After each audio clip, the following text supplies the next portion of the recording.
passages we are,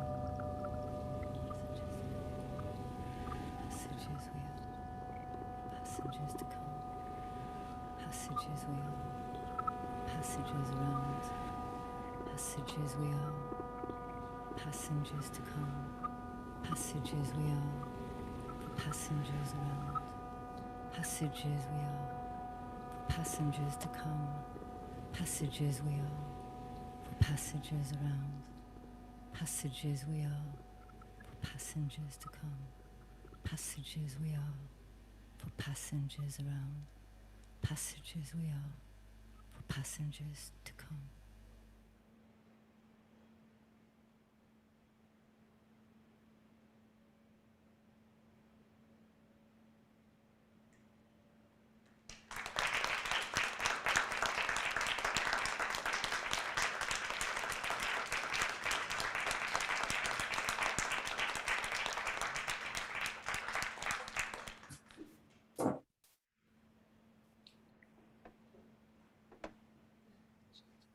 Seems there's been sound problems tonight, so we did get a good sound earlier, but I hear from the chat here that it seemed to have been quite muffled. I hope the following here won't be. I'm going to be reading from Alison Sings. Alison Sings is the final volume. Can you hear me, by the way? Let me just ask this so that we're in the clear on that. Yes, you can. Great. So she is my wife of Bath and the third volume of the trilogy that addresses English in relation notably to medieval English, whether it is Old English and then through transformation towards modern English and Chaucer. And Alison Sings is really this very sort of loud, often comical, chaotic and very rebellious female character, quite iconic, as many of you would know from the Canterbury Tales. So I was thinking about her notion of love, marriage, gendered contracts, this idea of the short straw.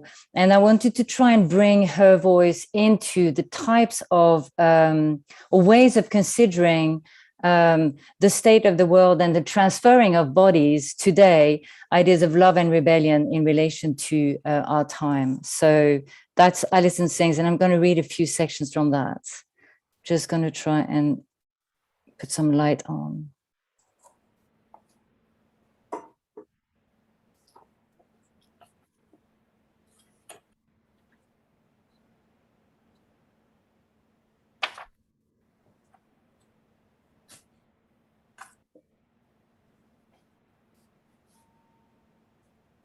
Experience shows everyone is spawned in 2D, yet pruned in 2D.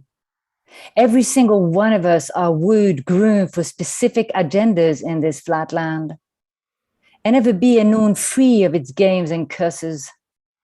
Folk be arranged one type of pair, an army for naught, a science of zeros and ones. Detach, apply, the repetitive blocks of X's, Y's, and noughts. And remember, ne give a fig takes for king that which bulges roundly, and for queens that which holds in place squarely. Strictest two-pronged situation. It's a structure for industry, a logic of global trading and worship, from bedrooms to wardrooms. What a wastage of good up and positions. Indeedy, don't know any unborn O, but once become O, stay strictly so. Can never be fully self after that, nor develop its piece by piece. In fact, can only ever stand in for bits of oneself. Nor on any accounting will there ever be fertile love, no lineage between O and O, nor can an O be an A, nor an XSY, nor an XXL. All what rules are designed be locked into a two-lettered alphabet, and everybody's walking around gloved, armored, silenced in it, in a world so crassly indifferent to the various gradations and variations of gender and the great significance in life, quote Emma. One can be lucky with duties of self and shared care, but love as a dream team of equals, frankly, rarely expected here. Yet, in the joya of life, we all be related if differently. And showers suit to suffuse all of our veins, mineral, vegetal, animal, elves, fairies, cyborgs, the liking, hypercharged particles dispersed unannounced, cluster visions like dandelion snow and mathematical dances. And all of the world's minds is irrigating all of our brains where life. As cellular haunting takes root, humoids follow all the way to the interior, where holodecks spawn futured matter from a fountain of space to grow from this starship and love this starship by over 7 million species. To be exact, 390,900 types of plants known to science, and what's not counting the fishes, nor the mammals, nor the insects, nor the reptiles. So what if everything really is nothing but a secret balancing of sentient matter, tangible and intangible both? In front of such arousing atomics, all transforms can break free, and poetic bios like me can again find a plentiful place. Like you wouldn't know it, but there are around 90 types of begonias around. So how many legs and limbs really do make a sphere? Our knowledgeable guide through these leaves, quote Allison. Indeedy, glorious is this forest of forms, yet now so ravaged and alien. How one to know in troth which one to inhabit and pursue, which one be a real possibility, which undated morphokarmic entity. Survival depends on passing through all sorts of vital forms. Masking to reveal, passing to shine through, camouflaging to seduce. How would one know ultimately what in me knows intimately? Which one to manifest in fully open-throated song? Every form be atomic, every shape plastic. Despite scars of wounds, what redirect emotion, rounding knots of hardness, trauma, really, there are hundreds and hundreds and hundreds of possibilities. Each tree, each bird, each human, each cloud, each lion, an imprisoned Atalanta. Each nightingale, a released Philomela. Each cockroach, an ancient Lispector. Each firefly, a luminous Pasolini. What one could be, might have been, might still be released into, like a frost exploding at the sight of the vastest ocean, or the world reveled in a 17-syllable plop.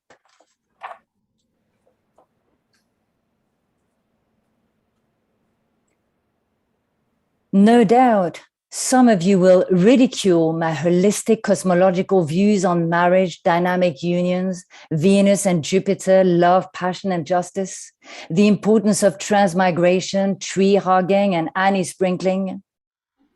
I used to have a more urban, pragmatic view on this, what's for certain, but I like to think I move with the times.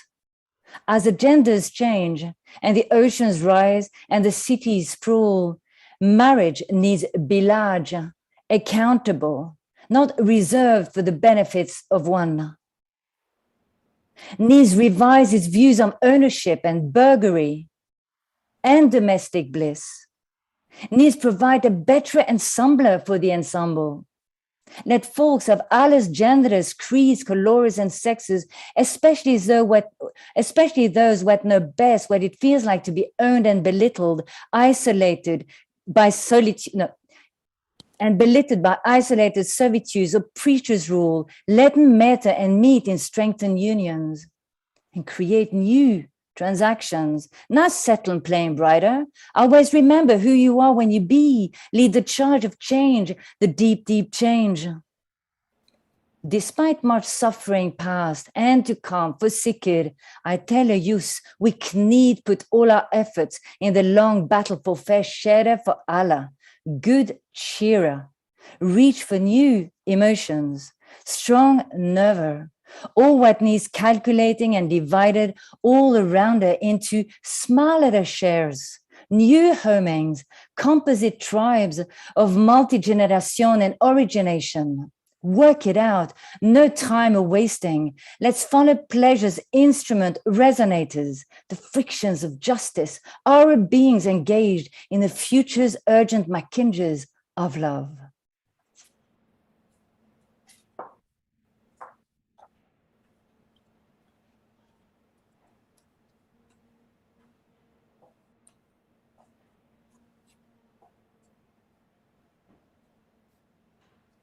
Large abundance of people take to the street in a sea of flags and banners, placards and slogans, blow trumpets, shout megaphones, take boom booms to the parks.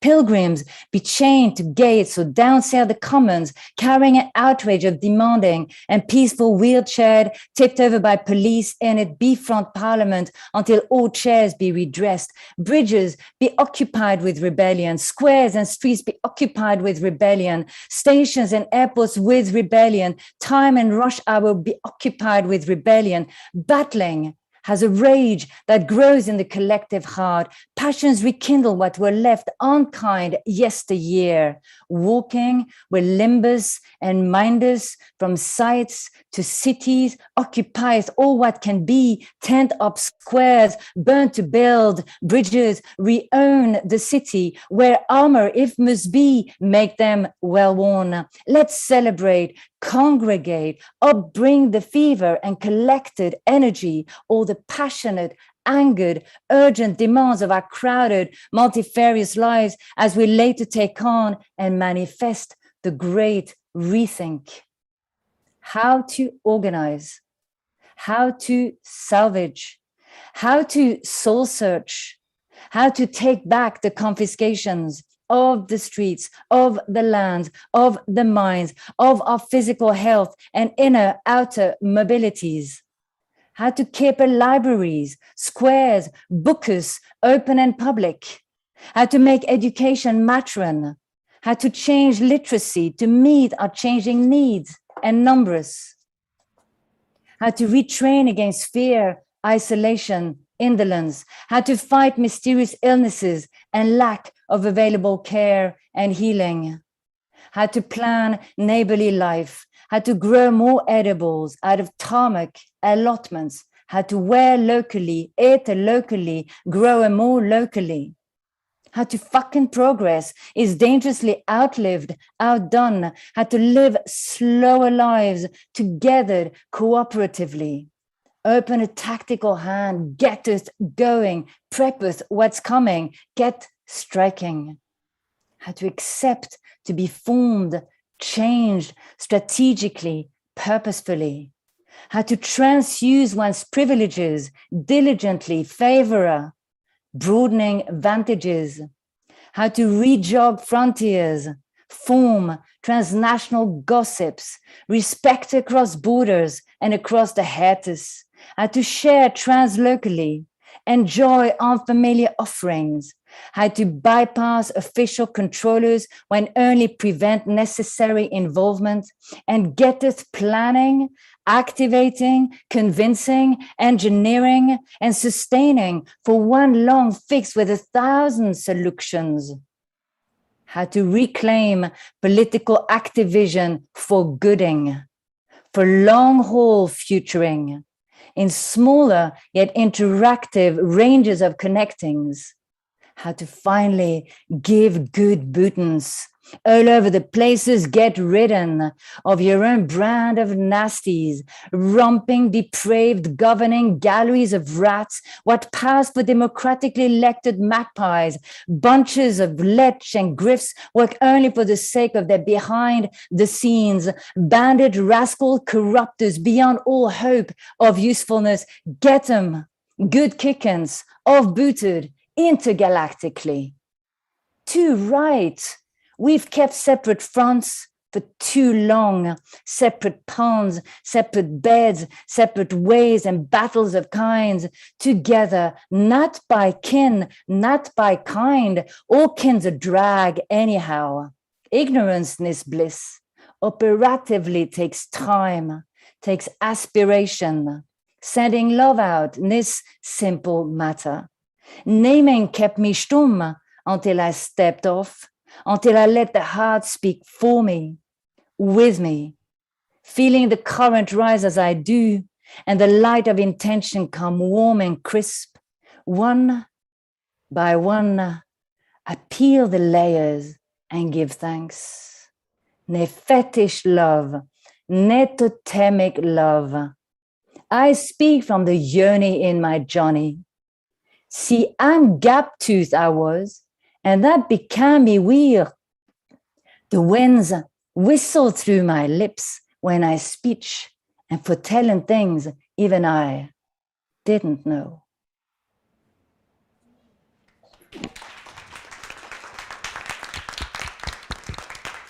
Thank you. Thank you. Thank you. Thank you. I don't know which mic to speak on. I'm going to invite Kaie back up here. Thank you so much, Carolyn, for that Thanks, Oana. wonderful reading and the showing of the previous work. And I believe we're still on if we speak like this too. No. Okay. We'll speak like this then. So we'd like to close the today by having just a short conversation. Oh, thank you. And I wanted to, I'm going to start with a couple of questions for both of you, but also we will then open it up to you in the audience, you at home. Those at home, you can use the Q&A function to raise a question, and we will get to that. So I actually wanted to start by asking you about the role of listening, both in your work in general and in your live performances. How does listening work for you?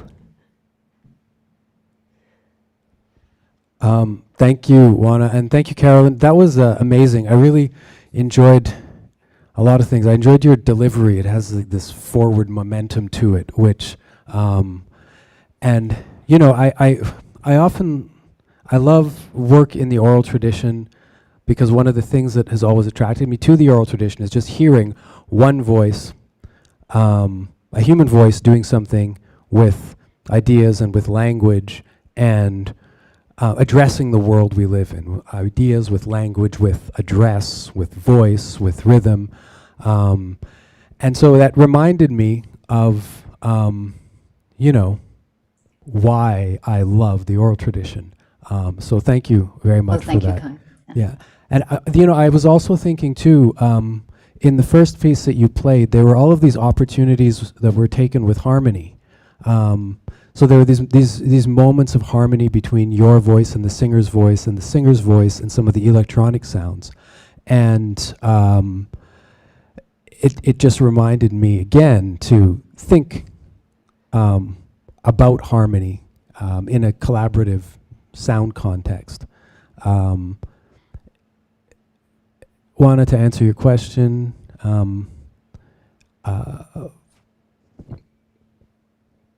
I mean, I often collaborate, so we collaborate, but working with musicians, you have to listen. You have to listen your way through the work. You also have to listen to yourself. And that can sometimes be the hardest thing to do. But listening in a way is your guide. It's your guide through, it's your guide to how to interact with the work and how to interact with your collaborators. Yeah, it's your guide. Sounds good. What about you, Carolyn? I think that's a really beautiful way of putting it, the guide. And I mean, I was also struck by the small stones, which I could hear more distinctly than, you know, the live collaboration. Although already in the live collaboration, what I could hear of it was very much a sense of a dialogue and picking up, you know, obviously with triggers as well, picking up on each other's sort of one, also picking up on Kaie's. And I thought, of course, that is, you know, what technology is also allows so much is like you listen by immediately rehandling, reworking, and sending it back out in that form. So that, I think, is a sort of very sort of proactive way of listening, which types of technology also allow. And what really struck me in Small Stones is also that there was also, of course, it's a studio piece, but it also, the way you put your voice in relation to the imagery. So there's a sense that rhythm was also created, not only with the saxophone and the voice, but also with the way the images were constructed and the way the text came up. And I thought that was really very strong and really excellent way of not only keeping people with you, because there's always that thing of so much language, but then having these little guides of graphic, if you like, but also setting up a rhythm that was a rhythm of viewing and listening, and at the same time, which I thought was really very powerful and really, really beautiful. The other thing I wanted to say just about listening is that it is a process of learning. And so there's always that sense that, you know, we listen with a lot of preconceived ideas very often. And so to really place ourselves in a position of listen, when you collaborate, it becomes so clear whether you're listening or not, especially in fact musically. But also in general, it is a process of learning that it's the only way one can get to other ways of thinking is by actually putting oneself in that position and considering it a work of learning, you know. So. Yeah, definitely. Well, because you both work with collaboration and quite extensively, I also wanted to ask you, what is it about this mode, you know, that compels you, but that also makes it almost a necessary aspect of your practices? For me, it's the I mean, you know, the fact that I can be with all of you across the oceans today is, and you know, what really gets us together here today is the fact that we are sort of sharing through performance as well. So we are sort of, you know, you have set up a performative place where, you know, audiences come and we can perform. That communal aspect is really a very, very important aspect for me. Whether it's small audiences or much larger, the whole sense of what live performance provides is a very embodied nerve in the performer, but that also hits or wants to hit and wants to travel and be finding its place also in the nerves of the audience, if you like, or in the blood, if you like. So that for me is that connection. It really is about setting up connections that work on a non-verbal, physicalized way, and it's very powerful and it's that other memory that I think I was also referring to in relation to oral histories, and that they also live within the performer's body, if you like. So. What I love about collaboration is that it takes you out of your familiar vocabulary, and it really pulls you out of a zone that's more comfortable and more convenient, often into a place that's much more difficult. It pulls you towards somebody else. And you may instinctively want to pull back, and that may pull someone else toward you. So there's this constant sort of movement, this rapprochement, and this tension within collaboration as well, that I like. It's like navigating a relationship. Like you're always kind of moving in tandem with the other person. In a way, the tension and maybe a bit of friction has to be there. And what's nice about it too is working in a way where you are at the limits of your capabilities. Right? When you're working with good collaborators and you are outside of your familiar zone and you are at the limits of your abilities, or you're very close and you can feel the edge right there.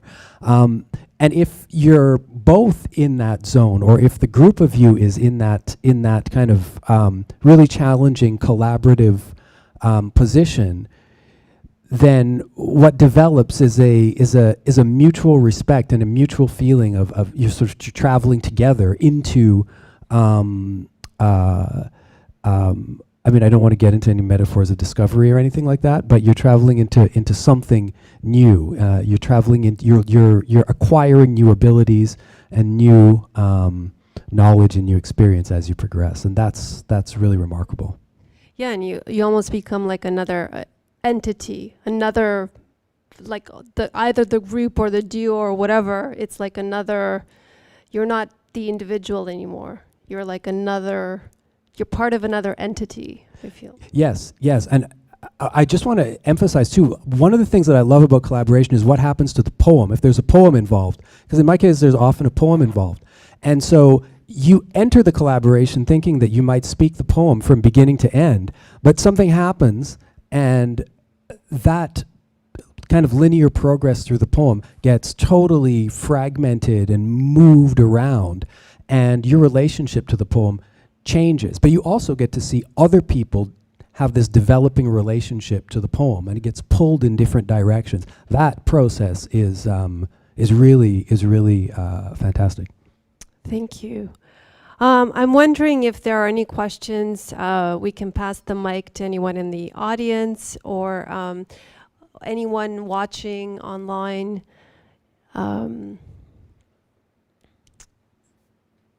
It's okay if there aren't, but oh, there is one. Okay. You can go ahead. I've allowed you to speak, so go ahead, please. John?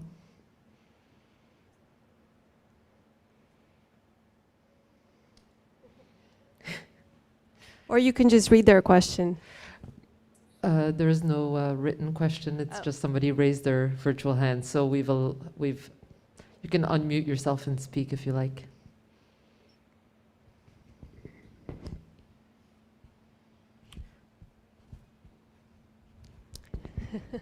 John, you may have raised your hand by mistake. All right. Yes. Just a second. Oh, there you go. So that we can all hear you and that Carolyn can hear you. Maybe just following on the discussion around collaboration and kind of how this event itself was structured, where there were the recorded pieces, so the linear, canned, that sounds bad, but I don't mean it that way, pieces, and then there was the improvised piece. Maybe just for all of you to talk about improvisation in your work, role of improvisation in collaboration. Carolyn, folks are looking at you. Okay.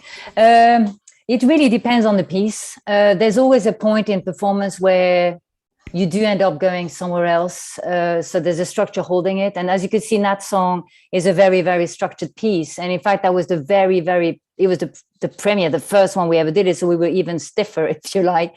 But so that will loosen out and will enrich itself through moments that are in fact can only exist because of the nature of performing it and starting to work it and mature the work, mature that live piece. That's when it starts, developing. But otherwise, processes of collaboration, of course, involve improvisation, since that is the way you then approach somebody, and sounds and other aspects of the work together can start taking place. So it's a really important way of getting to know the project and getting to know the artists and musicians that I'm working with. Otherwise, in performance, when I read, like I read that piece now, there are often moments in which I sort of either start repeating or veer off into much more performative, much more physicalized mode that start entering into voice rather than staying with voice as verbal channel, if you like. And that also is the beauty of being able to know we are in this moment, and this is sort of allowed by that proximity and that liveness, if you like. So, yeah. I don't know exactly where to start, but I think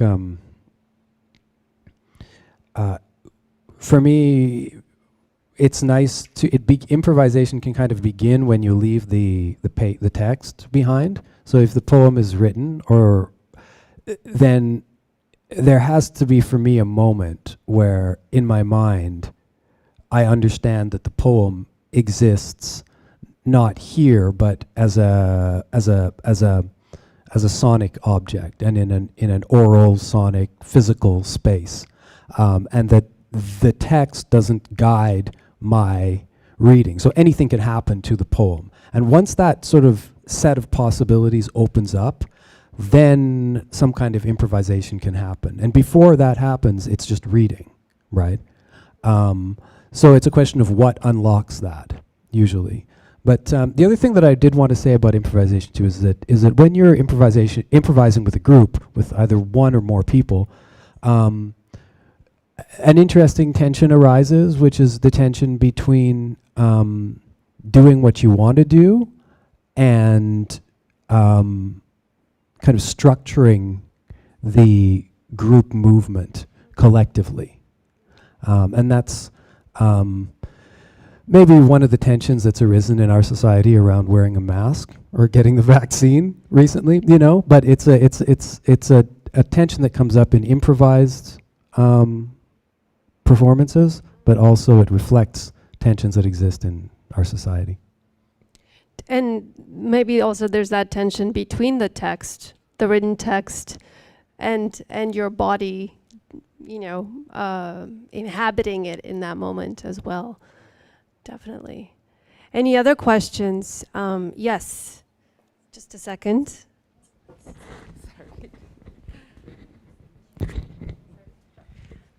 First of all, that was awesome. So thank you all very much for this. I thought it was interesting that in both Small Stones and in Carolyn's recorded piece, there was the use of other people's words or found text or collage text. And I wondered, you know, is there something particularly in this form that lends to that, or is it just coincidence that both pieces featured it? And what then is the relationship between, say, improvisation and using other people's words, other people's texts and language in that? Thanks.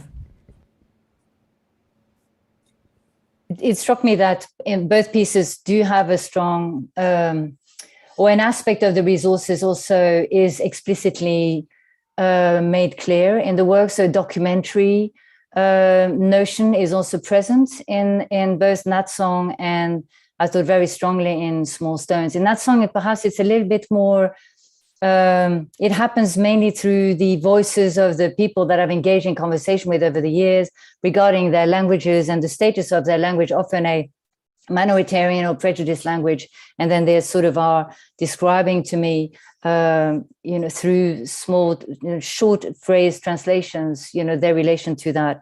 And that has been a very, very important and difficult thing to integrate into the performances. It's remarkably difficult to introduce verbal or sort of field recordings, which taps into literally just voices and linguistics in many ways, conversations, into very constructed sound environments.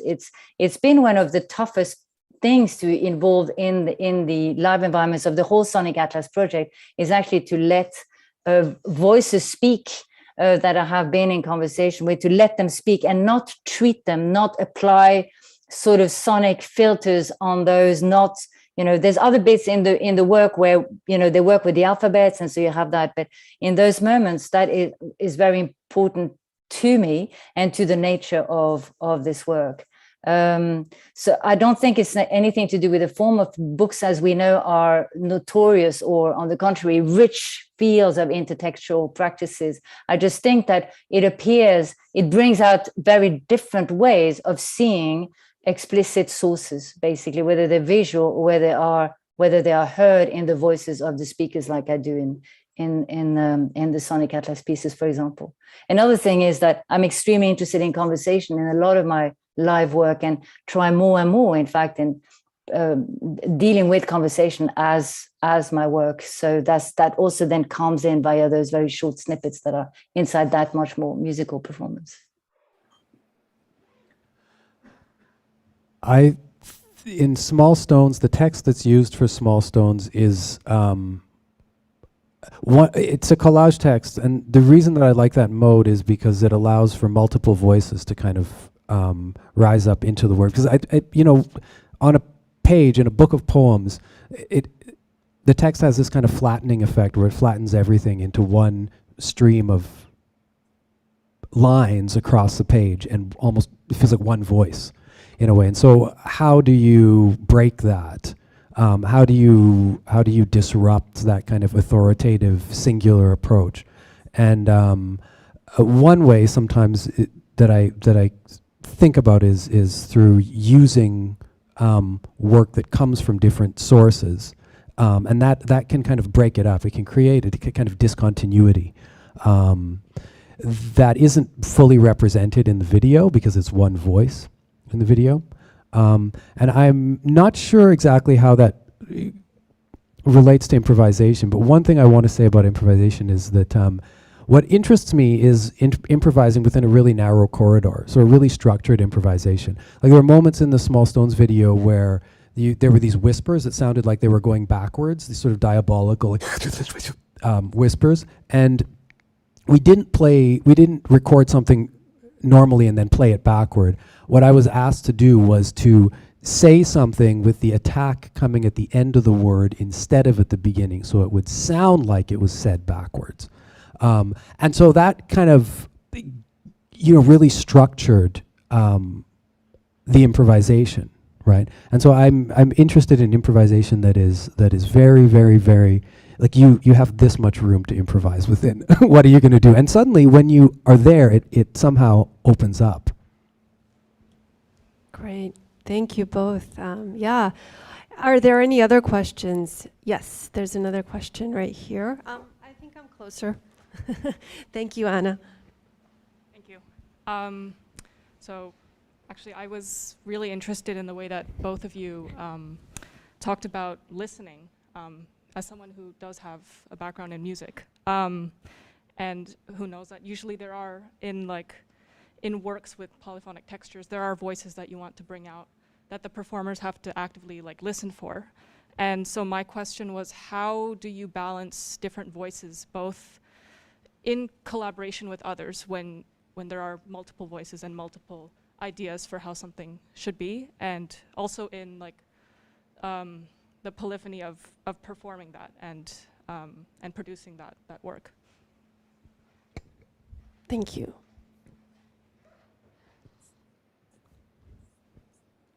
I can take that quickly. Okay, yep. Yeah, I'll start off.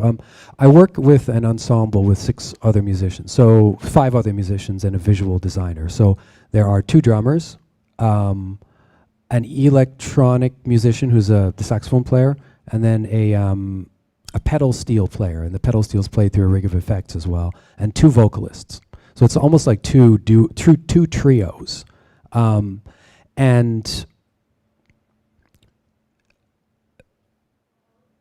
listening for other voices in that context can get very difficult very fast and become very noisy.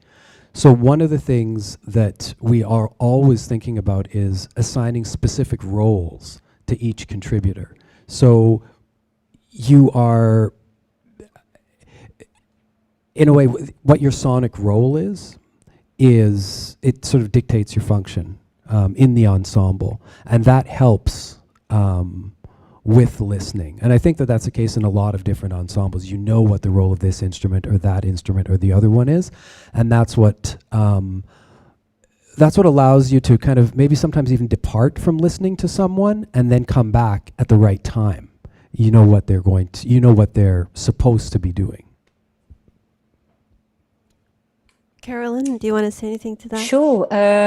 It's a really interesting, it's a very interesting question, because for my part, I work in performance, but I also often engage vocal material in installations where the use of space and sighting of sound then sort of opens itself up to a very different problematic. And that really, for me, is also an important aspect of this way of not only showing up voice or releasing voice, but also finding different reasons for having multiple voices.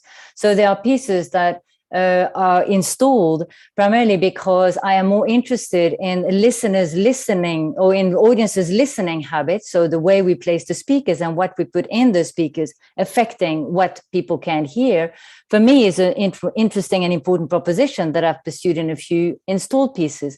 In performance like Nat Song, which at the moment is has quite a strict framework at the moment, through which we have put in a great number of different materials.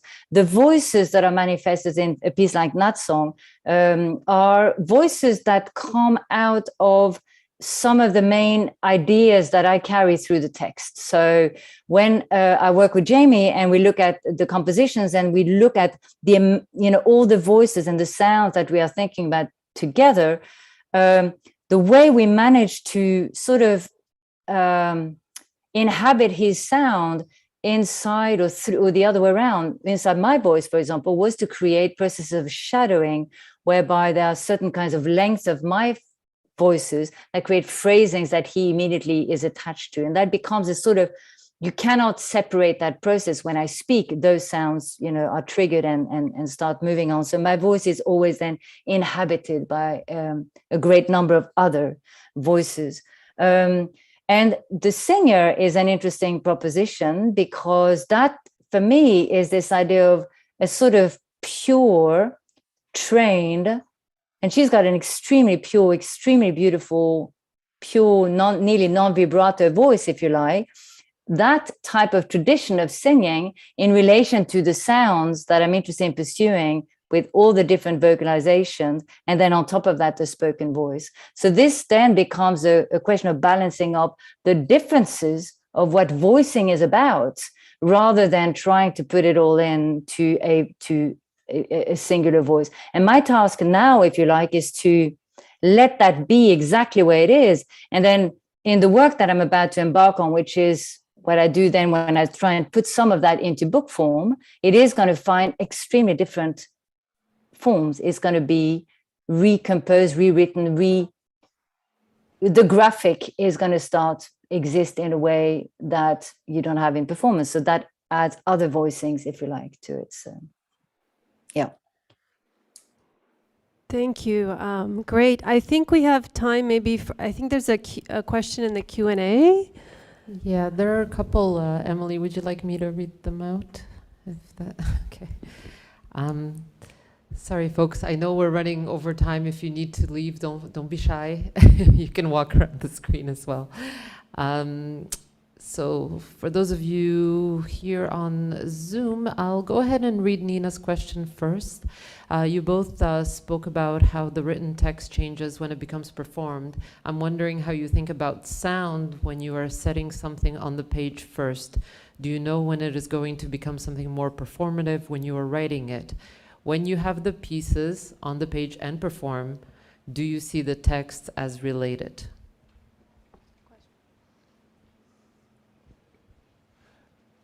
Usually, I've been commissioned to write some things specifically for performance.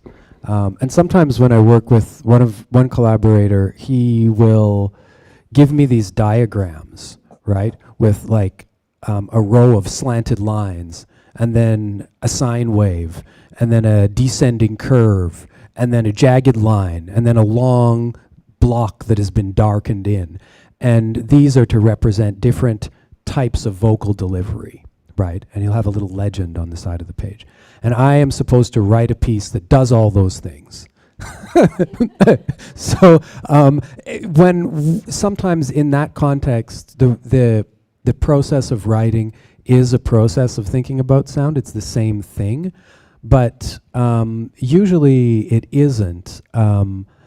It's when writing poetry or even fiction, it's a kind of silent sound. It's a suggestion of sound, and it doesn't suggest sound to the ear because it suggests it silently. So it suggests it to the mind's ear, which is, I guess, it doesn't really exist, but it suggests sound to the mind's ear, and it's a different way of thinking about sound. It's a kind of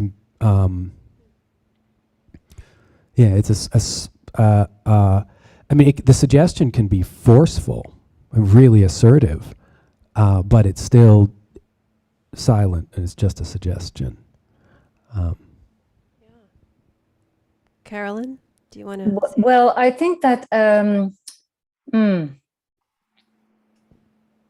well, there's the sounding there's the sounding like I was just talking about, it's type of sub-sounding which exists in the writing also when working with alphabetic systems, so that you have a sense of the sounding being sort of present. But I find that, yes, of course, there's not conflict, but dilemmas, because there are different propositions. So I might end up performing the letter T for about 10 minutes in a performance because it's the final word of a boat that gets lost in the fog.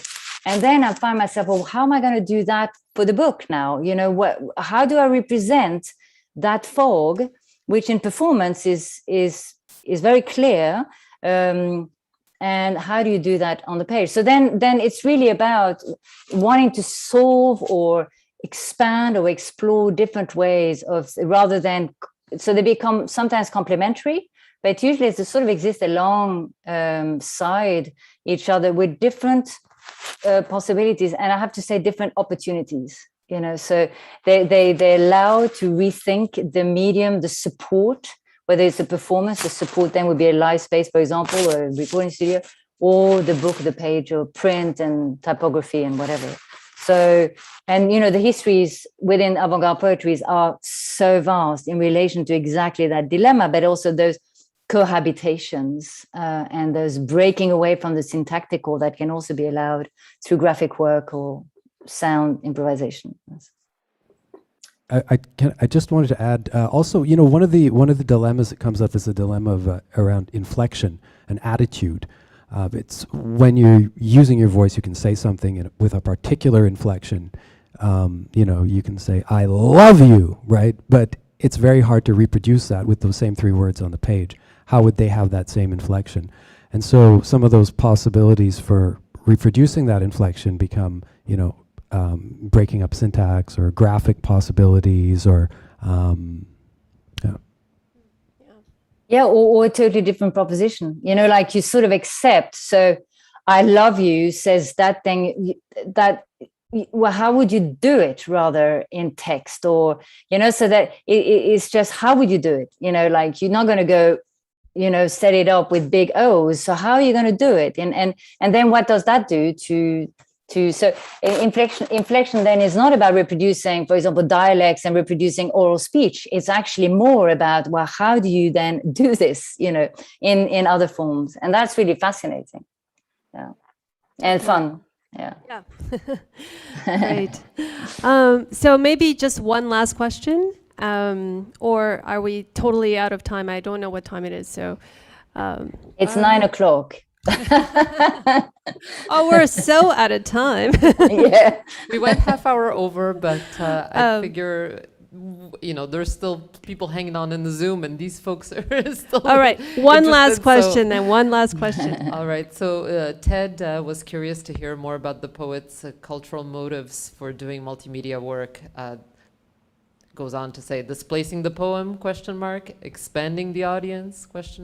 Challenging boundaries, ? So why work in multimedia?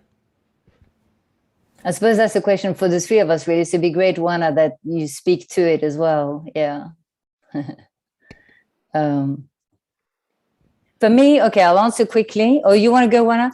Well, for me, it's the times. It's our time.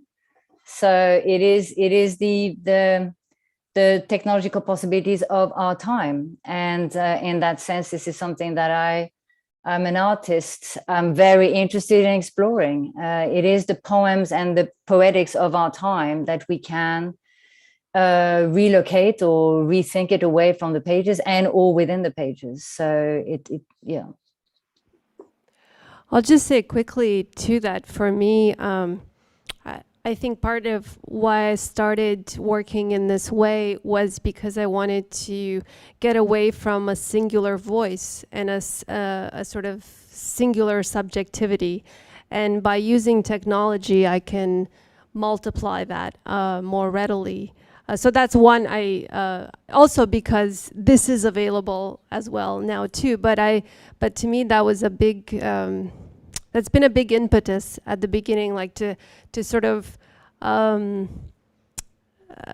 layer, fracture, disturb the sort of the the flat space, the singular space, and I find that technology opens that up right away. And also maybe too, sorry, Kaie, to explore that space that's between, I guess, the human body, the human voice, and then the machine, because there's something happens. There's another space opens up between those. The machine, I mean, like in general, because once you take even the voice through various effects or whatever, it becomes a bit something else. It's not quite as just my body in my body. So I'm interested in that too. Yeah, I would agree with that. I feel drawn to. I feel the desire to break out of your singularity, and I mean, one of the first poetry events that I actually saw was someone sort of shouting, declaiming, shouting poetry into a kind of tangled, loud, free jazz noise ensemble thing, and that for me has always been the context for. The primary context for poetry is collaborative, it's sonic, it's engaged with technology, whether that's recording technology or some form of music technology or electronics or visual technology. That's just where the voice goes. It just naturally travels to that place. But I like what Carolyn said about it being the poetics of our time. Yeah. Great. Well, thank you. Thank you so much. I would just like to close by thanking Anna Waklik and Doug Moffat of Fourth Space for all their work to make this happen. Sina Kara and Emily Zubarek of Writers Read for their work in making this happen. Of course, Carolyn Bergvall and Kaie Kellough for being with us and being very generous. And you, the audience, both here and at home, and just thank you so much, and thank you for staying with us longer than anticipated, and thank you. Thank you to Oana as well. Oana, thank you. Yes. And just before we close up, I'll remind folks, well, first I'll apologize once again for all sorts of audio-visual issues, and we will be sure to kind of substitute the live stream with some better recordings that see what I'm talking about? December 1st, I'm telling you, perfect storm of everything. But thank you for your patience. We'll make sure you get a good recording of what you might have missed on Zoom today, sound, audio-wise. Okay, goodbye, everybody. Have a great afternoon. Bye. Bye, Oana, Kaie, Anna.